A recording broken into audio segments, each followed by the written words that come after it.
గౌతు సురేష్ గారు. ధన్యవాదాలు అధ్యక్ష. గిరిపుత్రుల జీవన శైలిని, వారి విధానాన్ని, వాళ్ళ ప్రాంతాల అభివృద్ధిని ఉద్దేశించి ఏర్పాటు చేయబడిన ఇంటిగ్రేటెడ్ ట్రైబల్ డెవలప్మెంట్ ఏజెన్సీస్ అధ్యక్ష.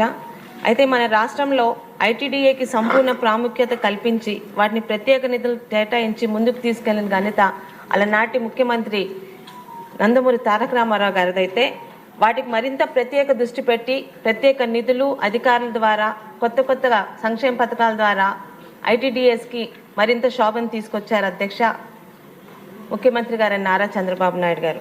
అయితే 2019లో అడ్డగోలుగా జరిగిన జిల్లాల విభజనలోని శ్రీకాకుళం జిల్లాలో 8 నియోజకవర్గాలు ఉన్న శ్రీకాకుళం జిల్లాలో ఈరోజు ఐటీడీఏ లేకుండా పోయింది అధ్యక్ష.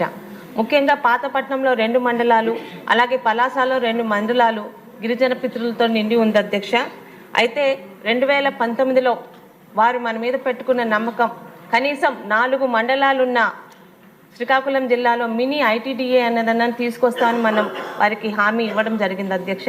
సదరు మంత్రి గారిని ఆ మినీ ఐటీడీఏ ద్వారా వారు మన మీద పెట్టుకున్న నమ్మకాన్ని ముందుకు తీసుకెళ్తామని, అది ఎప్పట్లో తీసుకొని వచ్చి వారు మన మీద పెట్టుకున్న నమ్మకాన్ని, మరియు ఐటీడీఏ వస్తేనే ప్రత్యేక నిధులు ఎక్కువగా వస్తాయి, అది మన జిల్లాలో అంటే ఇప్పుడు జరుగుతున్న అభివృద్ధి మరింతగా జరుగుతుందని వాళ్ళు నమ్మకం పెట్టుకున్నారు అధ్యక్ష.